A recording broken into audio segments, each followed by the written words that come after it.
Good morning. So today I want to do a practice that, even though I'm calling it a practice for running and for walking, it really is a great practice just to be able to stand around and walk around and feel better and feel more grounded in the feet.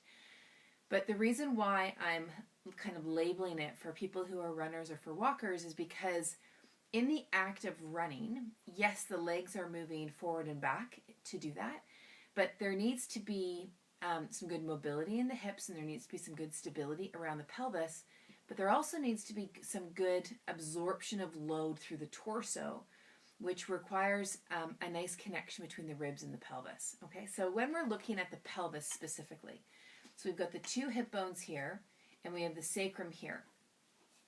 And there's a concept in anatomy called force and form closure, and every joint has form and force closure. And in the pelvis, the form closure comes from this sacrum and the ligaments that attach. So these are the ligaments here that are attaching. And that is what creates closure and stability through this joint. There's also force closure. And force closure are the muscles that help contribute to that stability. So I want you to imagine we've got the acetabulum here, and the leg bones come out here, and the muscles that are your abductors and your adductors, they, when they're working properly, they are helping hug these two hip bones, these ilium, into the sacrum. So that hugging provides some stability. Now that stability is super important for enabling you to have control and coordination to move those legs through these hip sockets.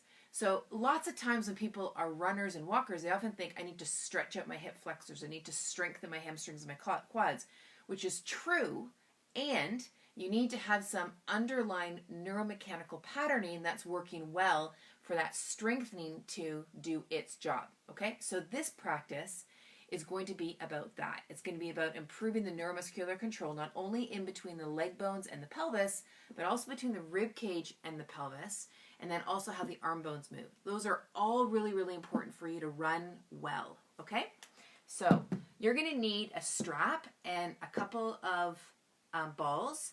You can use tennis balls. I also have these little guys, but they're about the same size as tennis balls, okay? So a strap and also a chair. So we're just going to get right into it. And let's actually start with a little bit of sitting. So I was about to say we're going to get right into it, but actually no, we're not. We're going to start by sitting here a little bit. And, sit up on a block or sit up on a bolster, or remember the idea here is that your knees, you want your knees to be lower than or at the same level or lower than this hip crease. So it might be that you're on a bolster, it might be you need to sit up on a chair. Like really, really think about that, because if you're up like this, chances are you're going to be like this, which is not very helpful. So if you can come here and then you're in this position, then you can also find where your sitting bones are. Right? So if I just bring this guy out here, and I have my pelvis here, I want to feel these two sitting bones, right, the ischial tuberosities, on that sitting position that I'm on. Now I know a lot of people are not a fan of moving your butt cheeks, mostly because lots of people will get their hands underneath their bum and they'll yank their butt cheek off to the side. That's not the idea. But if you just move the flesh of your bum away, you'll find that you're sitting more on those sitting bones.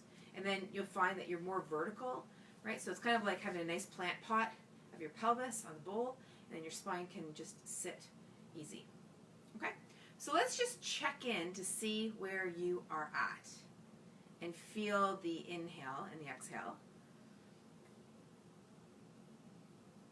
And for me, it's about 5:30 in the morning here.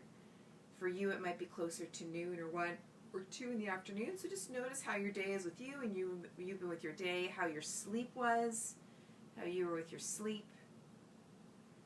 And let's just settle into an inhale and an exhale.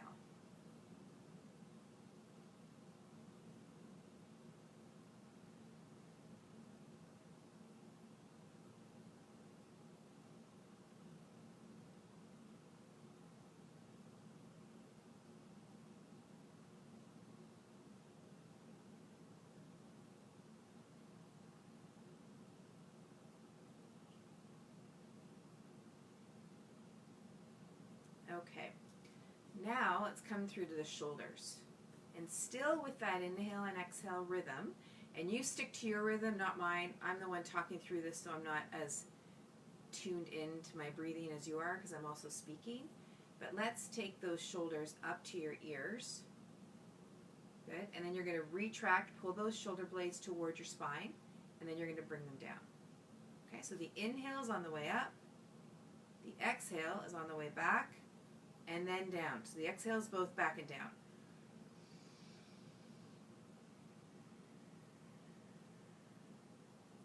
So I want you to notice a couple of things. First of all, how your arm bones and your blades are moving.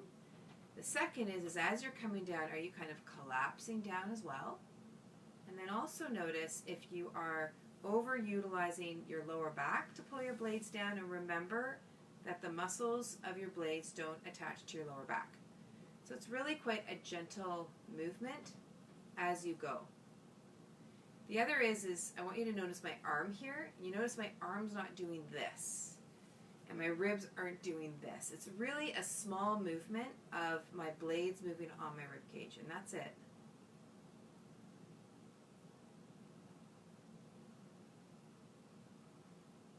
Okay, so now we're going to come into a side bend. I'm just going to take some breath into the side of your ribs. So now knowing what your rhythm and the fullness of your breath was, don't change that, just move it to your ribs. So think about breathing out into your ribs, without increasing the volume or the fullness of your breath.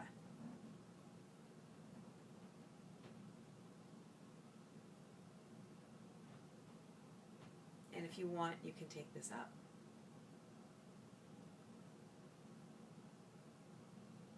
Good. And then come on over here.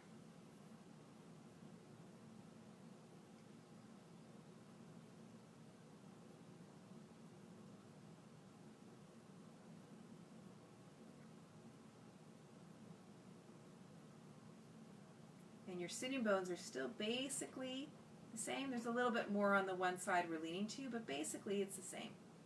Good. And then coming on up. All right, so you're going to take your hands behind you, or use a strap and behind you, and bringing your arms back.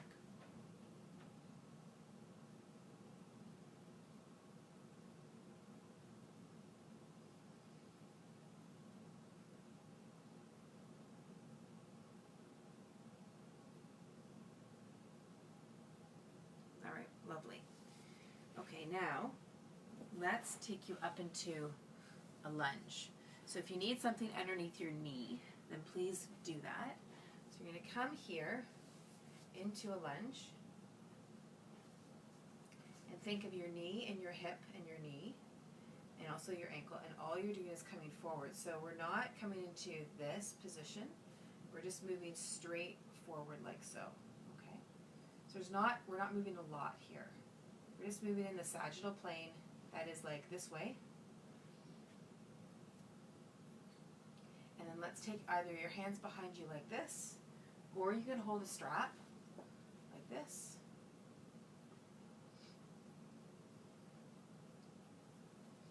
And then be aware of the bottoms of your feet.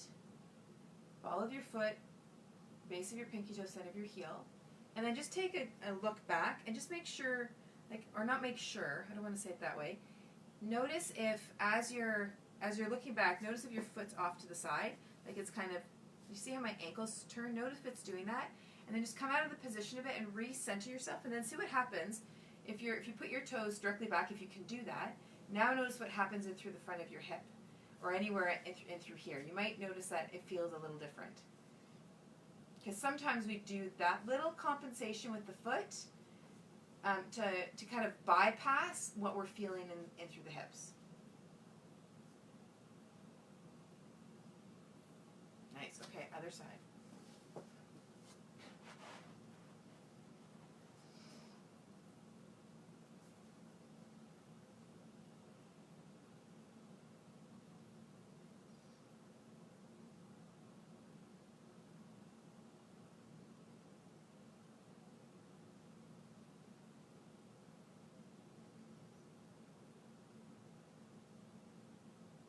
Good. Now we're going to come into a lunge and a side bend now.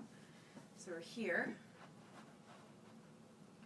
And now we're going to take the side bend here. Now one thing to watch for, and I noticed this with some of my clients I was working with privately, is that when they move, they like to move their pelvis as well. So there tends to be a correlation to what's going on through your back or through a knee if you're finding that you're needing to do a side bend by shoving your pelvis to the side. Okay, so what I want you to think about, if this is helpful, is you're going to take a side bend, but you're moving through your torso, and think about water coming out your armpit like you're a teapot, down your hand, down through your fingers, and there's a little cup on the floor, and that you're letting that water fill that cup. But the movement, see here, the movement is through this part of me, from the pelvis up. It's not that, okay? It's that. So there's a little bit of stability that's needed in through here, and so you'll notice the level of control and coordination that you have in your movement when you're doing that. So really try your best to keep that pelvis quiet. Okay, lovely. And then coming back. And the other side. Okay. And then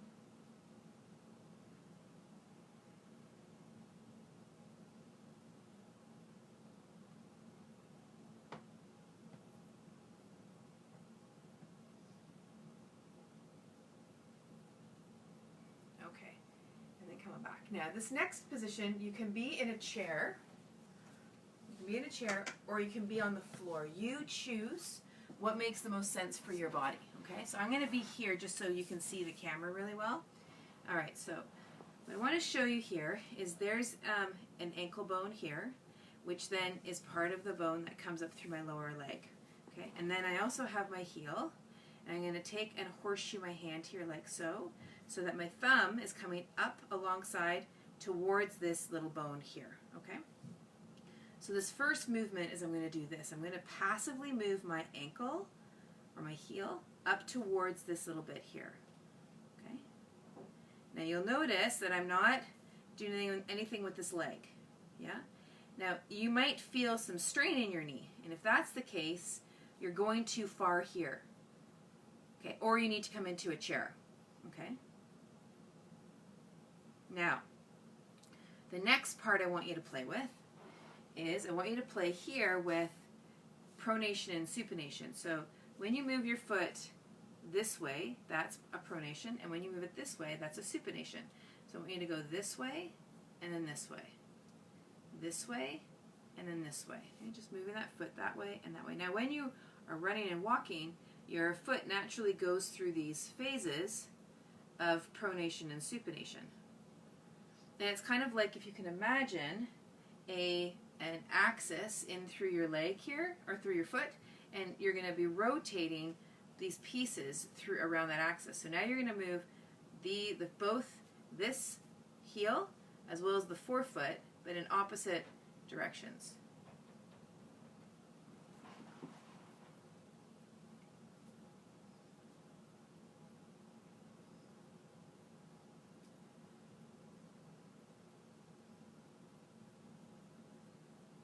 Yeah.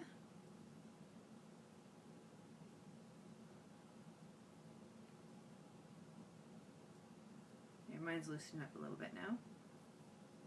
Okay, good. All right, so now just kind of get a feel of your foot on the floor and notice what you feel. Okay, now let's do the other side. Okay, so bony bit and then heel. Okay, so we're going to move that up and then down.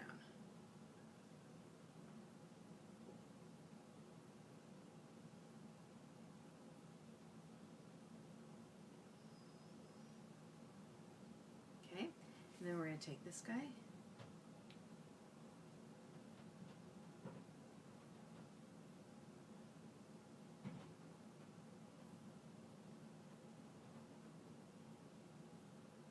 Okay, and then we're going to do both.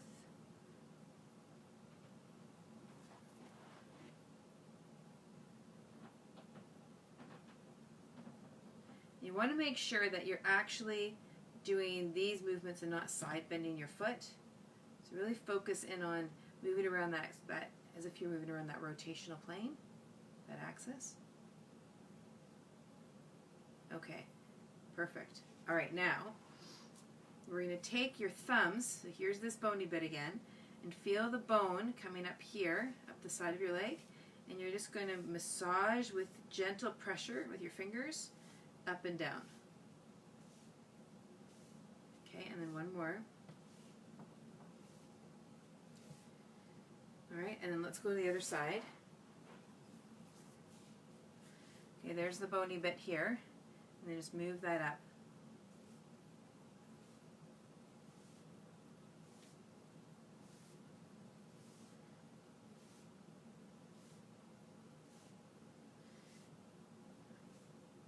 Perfect. Okay, now let's grab one ball. Okay, and we're now going to take that one ball and bring it onto the back of your calf. So the calf muscle is right here, and then it starts to move into the tendon down here towards the heel. So I want you to find it right where the meat of that calf comes into that tendon. That's where I want you to start. Okay. Now, what I find, how I like to use balls are often considered, you're just going to roll up and down for a minute while I just chat here, is that when you use balls, like a lot of people see them as self-massage tools, which is not wrong, but I find that when people rely on them on self-massage tools, they don't actually improve their movement as much. And then you're going to turn your leg onto the side. This one might make you kind of go, whoa, that's crazy. Because there's some little spots in there because the outer calf muscles can really hold and support in a way that's not totally appropriate, but it does the job, right? And so there can be some compensatory trigger points and tightness on the outside of that leg. If you want to stay on some of the ones that are a little bit more tender or sweet, as I like to call them, then you can just gently roll. But how I like to use these balls is as an awareness tool. So we're going to come back to the meat here. And so it brings awareness to areas that you might not have realized were a little bit tight. Or a little bit, maybe tight's not the right word, but just limited is probably the better word. And so then now you're aware of them. Now you can actually improve your movement. Right? So we're going to play with that. When we go back to the lunge, we'll start to feel what that movement is. So after I do a ball movement exercise, I like to come into some other movement to retrain the joints so that those muscle tissues don't have to take on that load. Okay? All right, so now let's come and take the ball onto our bum now. So let me move the chair out of the way for a moment. Okay, so we're going to come and take the ball onto our bum. Now, if this doesn't work for you because of your wrists, then you can do this against the wall. You can also just come down on the floor onto your back like so and then lift up and then just rest it there if you would prefer. So you decide what makes the most sense for you. Right? You honor your wrists. Even if you're like, well, it's kind of normal. Having strain is while it's normal physiologically, it doesn't have to be a normal part of one's life. So if you're feeling strain in your wrists, then just there's no need to be there. Okay, so I'm rolling. You can see I'm kind of rolling all over my hip here. Now here's the next thing I'm going to do. I'm going to take my foot up and place it on the other ankle. Now you might not be able to do that. That's okay. If you can, join along. But if you can't, if you don't have that mobility there, don't worry. Just keep the foot there and then come onto the outside of the hip and just keep along there. As you continue to get more mobile, though, you'll find that when you put the femur, your thigh bone, in a different position, you get access to other tissue in your in around your hip. So it can be really interesting. And so there's like, ooh, there's something in there that's kind of interesting. What's also interesting is back in January, I sprained not just one ankle, but both ankles. And one was going out for a run, and the other one was going to pick up takeout pizza. Anyway, my hips got really, really, really, really limited. And so I did quite a bit of this to help me get back into the groove. Okay, then we're going to come to the other side. I'll flip around for you. But my ankles are now good, and I'm now back running, which is nice.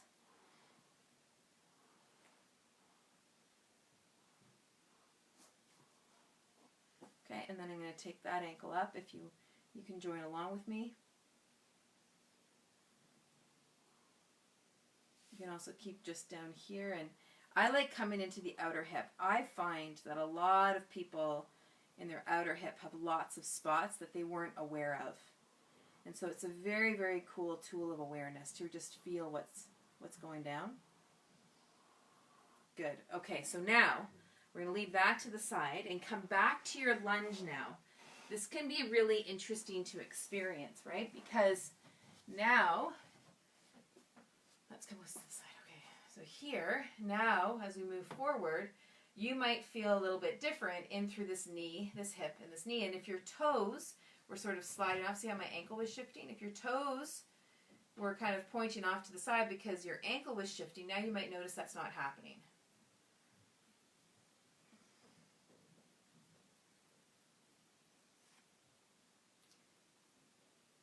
And then let's come back to that side bend. So you're going to side bend over and notice, and I'll face the screen for you, notice as you do that, does your pelvis come to the side, or are you more able to lift through this part, like to side bend through here without your pelvis going out to the side? And if you can, isn't that rather cool, since we didn't really do anything in through here, we did everything through the lower body. Okay, and then let's go to the other side.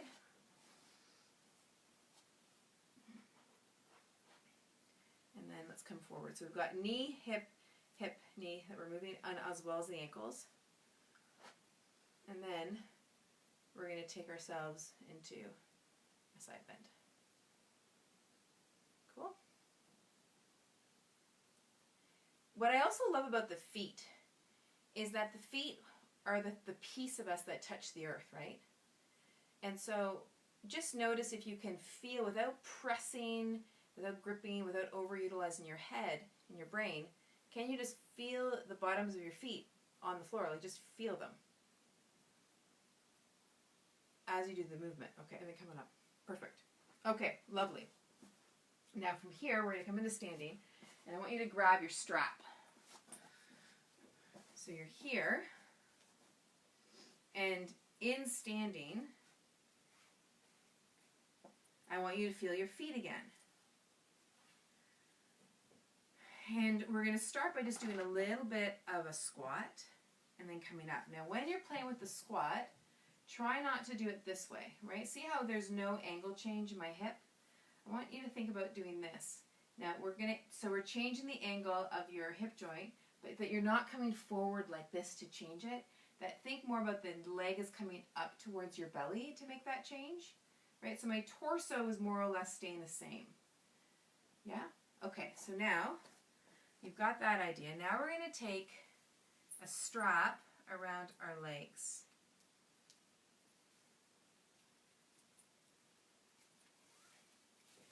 All right, so now here, got the strap around the legs. So we're going to come back into a bit of a squat. And now what we're going to do is we're going to start to press the legs into the strap. Now, notice that you'll see my knees moving, but I don't want you to think about moving the knees wide. The joint that's doing the movement, the primary mover here, is up through the hips. So really think it's the leg bones moving in your pelvis. Now, I want to add one little piece that's sort of fun, can be tricky, but is really fun. Take your hands into the front of your hips. There, you're in hip flexion, but you're not moving more into hip flexion. So these hip flexors, they might be a little bit grippy, but they shouldn't be too toned. When you're taking your legs wide, the movement's coming from out here, not here.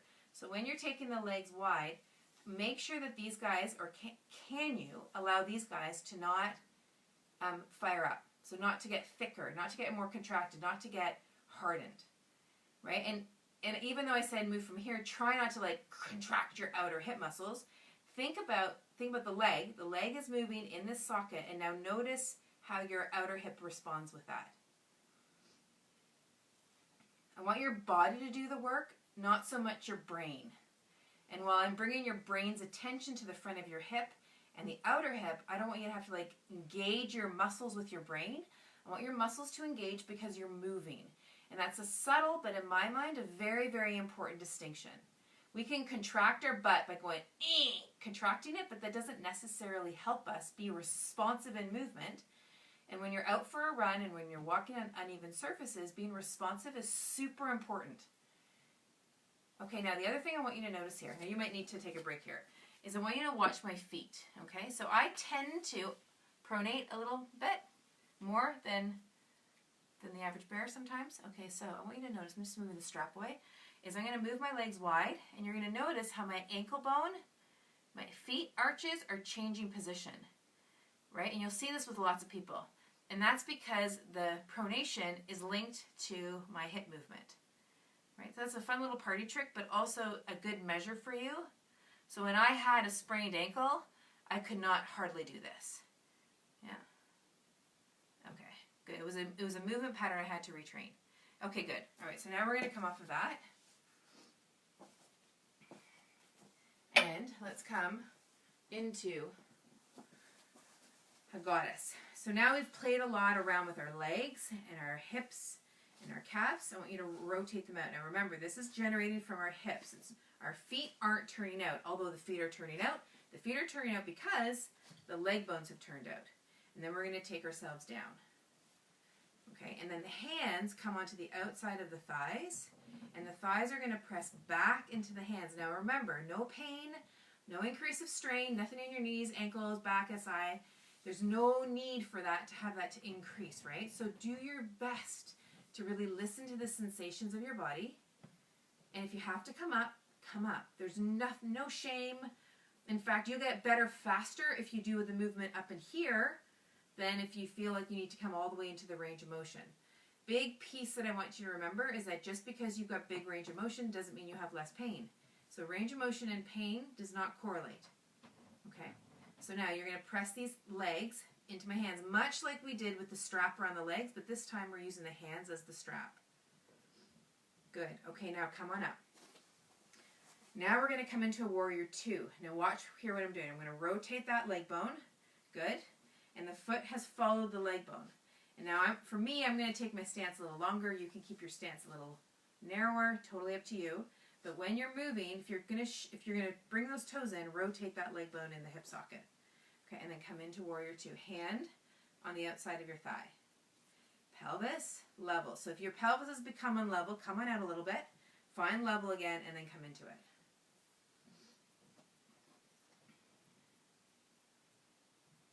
Okay.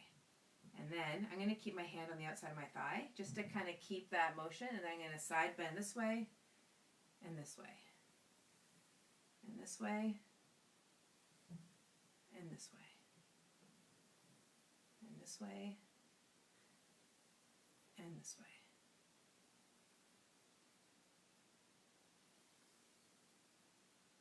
Good. All right, coming up. All right, let's rotate the other way. Hand on the outside of the thigh. So this leg bone is moving backward toward the wall. And then side bend.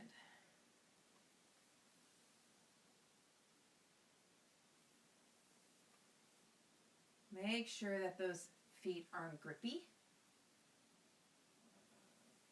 That your feet are just resting on the floor, feeling the floor. Maybe you can even feel Earth's energy.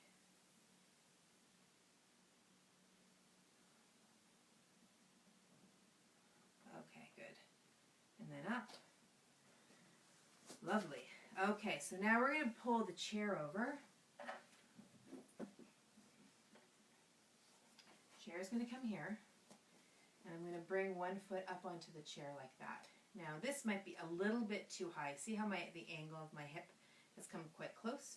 Ideally, it'd be nice to have it here. But you work with what you've got, right? And we're at our little cabin in the woods. And so we've got what we've got. So this is what I'm working with. So I'm bringing my hands here. And we're going to take a twist. So I'm twisting towards this leg. But my pelvis, I like keeping my pelvis quiet. Because I want my focus to be on my obliques, and I don't tend to over pull with my arms. So if you over pull with your arms, you might want to move the pelvis, but why over pull with your arms when you really can get into your obliques, which can be very helpful for having better control through your torso. But ultimately, it's a personal choice, right, in terms of what your desire and intention for your practice is. All right, so just connect with the feet.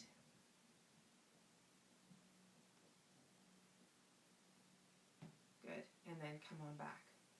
All right, I'm going to turn this so you see me on the other side. There's a really common pattern I find with runners, whether they're more the sprint type or the short endurance like 5Kers or they're 10 or they're ultras, is they tend to be very limited between their ribs and their pelvis. And when they start to improve their twisting, their effortlessness in running goes up, meaning they become more effortless. So if you're a walker or a runner and you want a little more effortlessness, that could be a place for you to explore.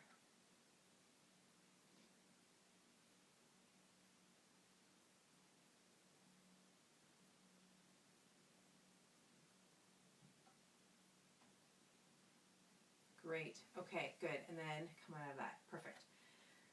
All right, now we're going to come back to the floor. And for this one, we're going to need 2 balls. Now, the movement I'm going to show you next is, how do I say it? It can sometimes be a little bit icky and yucky, so I can't see you. You need to feel into this for yourself if it's appropriate, okay? And if it's not appropriate, you can just follow along with the arm movements. The joys of having video movement, hey? Okay, we're going to need a strap in these 2 balls.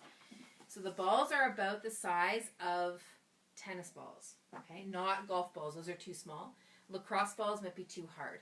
You're going to take these 2 balls and you're going to place them on either side of your spine, okay? Not on your spine, but either side of them. And I'm going to start right at about my bra strap, which is about T7, T8. Okay, so have your strap close by, and then come on back here. So you can see how I'm placing them there. And now, from here, I'm going to slowly move myself back. Now, how you know that this is not appropriate for you is it's like, as you come back, you're like, oh my mother of God, Susie, what are you doing? So then come off. The other is watch what happens to my head. See how my head comes back like this? That lets you know you don't quite have the suppleness in through here. So in that case, because I can't see you, I would recommend that you get off. Okay? Right? And then you can just follow along with the arm movements with the strap. Okay? No biggie that you can't do it. We can just have some fun with the arm movements and the strap. So you're going to start to raise and lower your arms like so.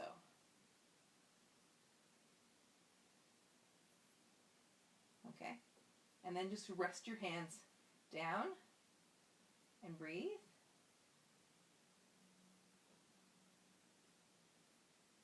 Then you're going to bring the arms back up again and just raise and lower. Okay, good. Now what we're going to do is we're going to roll up a little bit and do the same thing. So now see where the balls are now? They're a little higher up. I'm further down. And same thing. We're going to watch to have the movement come over top of those balls. And then we're going to raise and lower.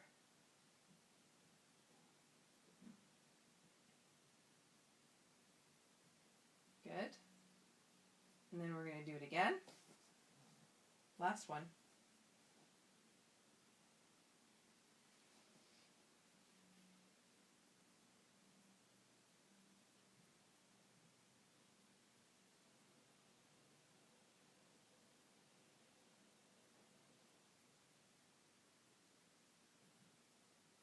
Great.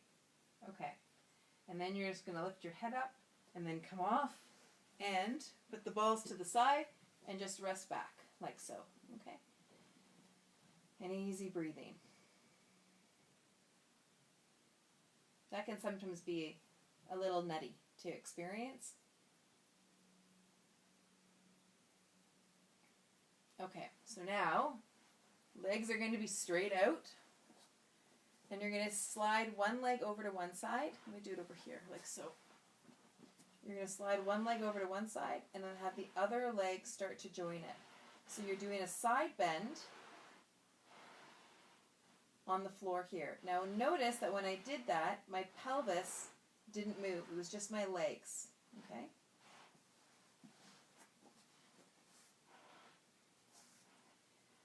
And then you're going to take the other arm and you're going to slide it up alongside your ear.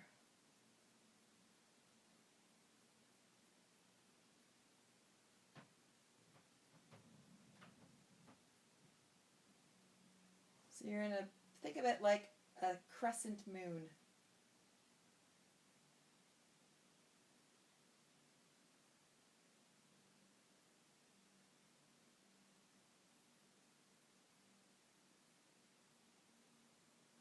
And then bring the arm down and bring the legs back. And then other side.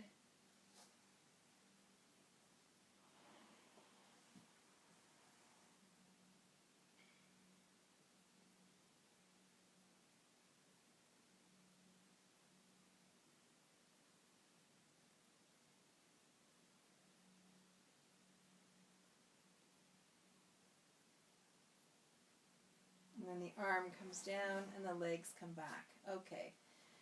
Now just settling into your breath again. Notice what it is that you feel. And then let's take one leg up. Bring that leg across. And into a twist.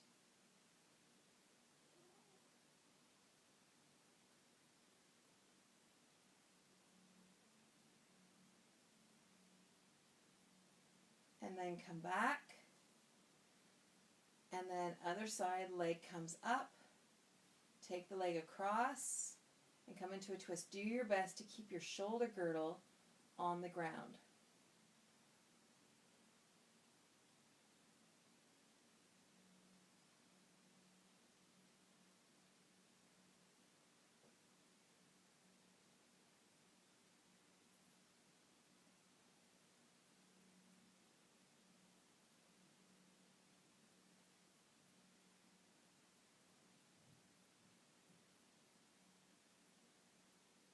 Okay, lovely. Okay, now we're going to finish up with one more movement. We're going to take our strap, bend the knee, and take the strap around the foot and bring it up to the sky. Now, I'm a fan of having this hip joint at 90 degrees, and so you can bend this knee if you'd like. If you can't, if you as you bring the knee up or the leg up to 90, that this knee has to bend, that's completely fine. And you can keep this opposite leg bent or you can straighten it out. Okay, you decide. So you choose the position of your leg. And we're just going to move that ankle bone so that the toes come towards the nose. But do your best to keep it more about the ankle here. So the ankle is moving as opposed to pulling the toes. See that? So really think about, the toes will move, but think about moving that, making it an ankle movement. And then from here, you're going to take the leg across your body. The pelvis is going to stay on the ground. Okay, so we're not lifting the pelvis up. We just did that. So we're just going to do this here. And then if you want to start moving that ankle bone, you can.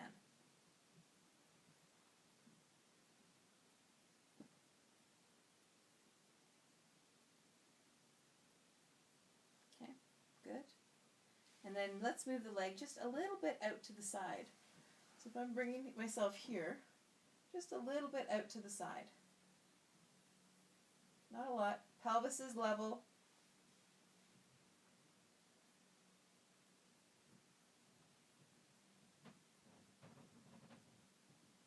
Good. And then bring this leg back down. Take a pause and just feel what it is that you feel here.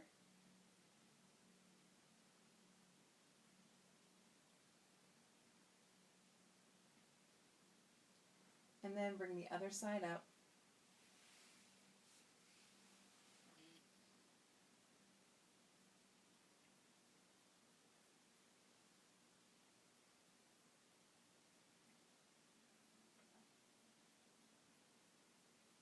And then start to move the ankle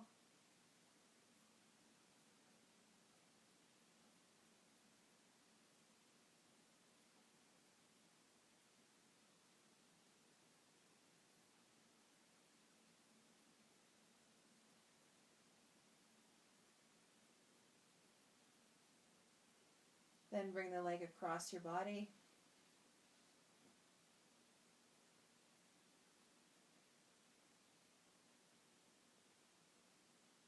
Pelvis stays on the ground.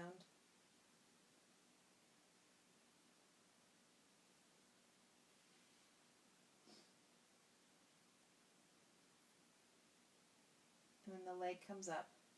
And then the leg moves out. Again, the pelvis is staying totally even. Breath is easy.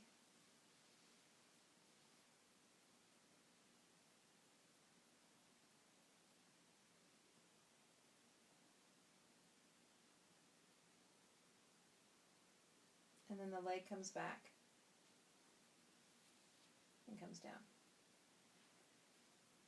So from here we're going to do a very short Shavasana. You can stay in your Shavasana for as long as you want. Your legs can stay bent. You can also straighten your legs out as well. It's totally up to you in terms of how you want to play. And just let the legs roll out and feel yourself breathing. Hands on your belly.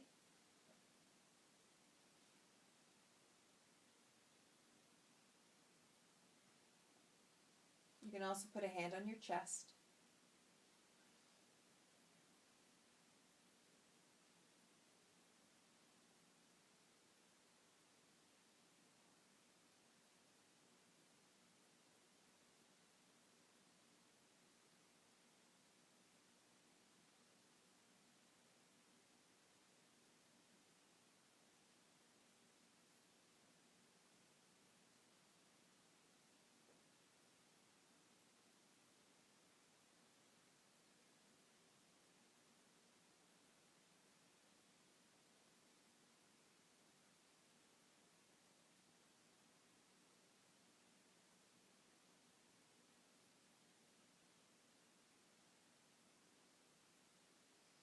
And just feeling the breath like you're a boat on water with the waves coming up and the waves going down. And your belly's rising and lowering like the breath is breathing you.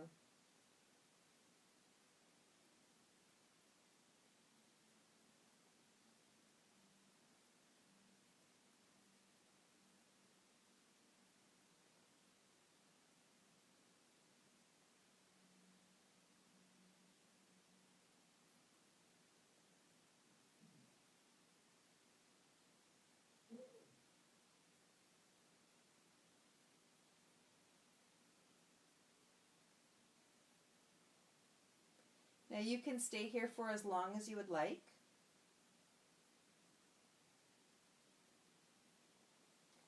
And when you decide to move, take 5 more breaths. Count them on your exhale. And then roll on out and then move on with your day. You have a really, really, really good day. And we'll see you in the morning. Mwah. Take good care. Bye-bye.